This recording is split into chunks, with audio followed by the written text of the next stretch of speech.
Today is Juneteenth, a day marking the end of slavery in the United States, and celebrations are happening across the country. But beyond the events and the festivities, it's also a moment to reflect on the history behind all of that and what freedom has meant over time. We are joined now by Dr. Roger A. Davidson Jr., a historian at Bowie State University, Bowie, to break down everything that we need to know about this. Good morning to you. Thank you very much for spending time with us this morning. Good morning. Thank you for having me. All right, so let's talk about this. For the people who may not fully understand why June 19th is such an important date in American history, break it down for us. Well, on June 19th, it marks the date in which federal troops entered Galveston, Texas. After the Emancipation Proclamation after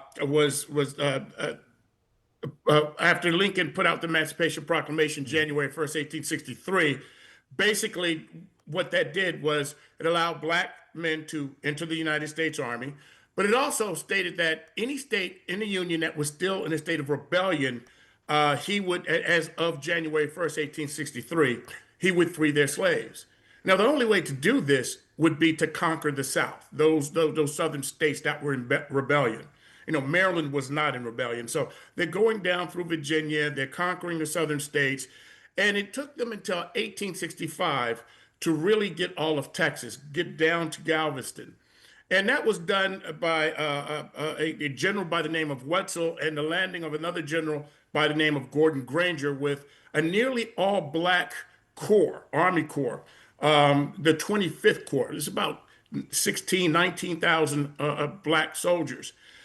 And when they did this, Granger had the Emancipation Proclamation read. A lot of people believe that the African Americans that they enslaved there did not know of the Emancipation Proclamation. They knew about it.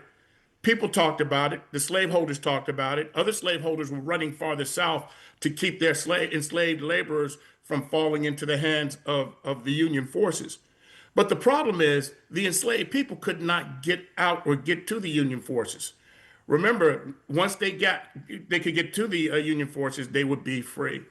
So what happens when the Union Army lands, that ends slavery pretty much throughout the United States. Right. Okay. It will take the 13th Amendment in 1865 to officially end slavery. Right. All right. So explain what emancipation actually looks like in the broader context of the Civil War and Reconstruction.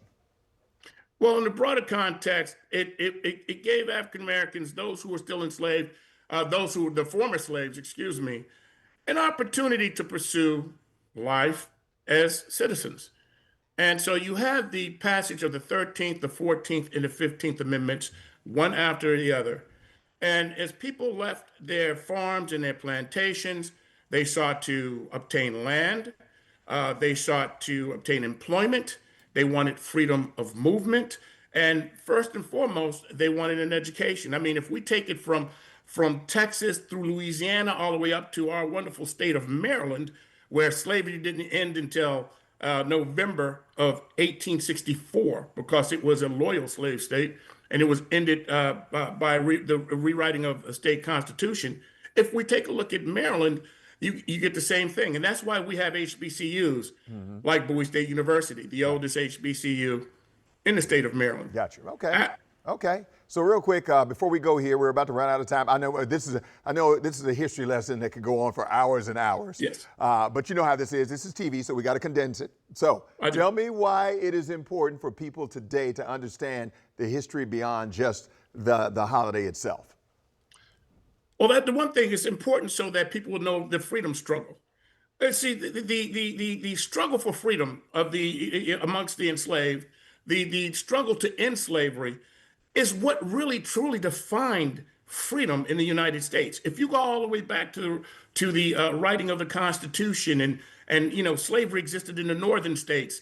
Once the Constitution is written and once these state constitutions are written, you have enslaved people in the North from Pennsylvania up suing for freedom, and they win pretty much. And so the North gradually abolishes slavery from Pennsylvania up. The real fight then comes from the South, and it continues on through civil rights. Right. It is that freedom struggle through slavery and emancipation and Reconstruction that really defines freedom in the United States. All right. Well, we appreciate your time, sir. Thank you for spending time with us this morning. Dr. Roger A. Davidson, Jr., historian at Bowie State University. Thank you, sir. Have a fantastic day and a great weekend.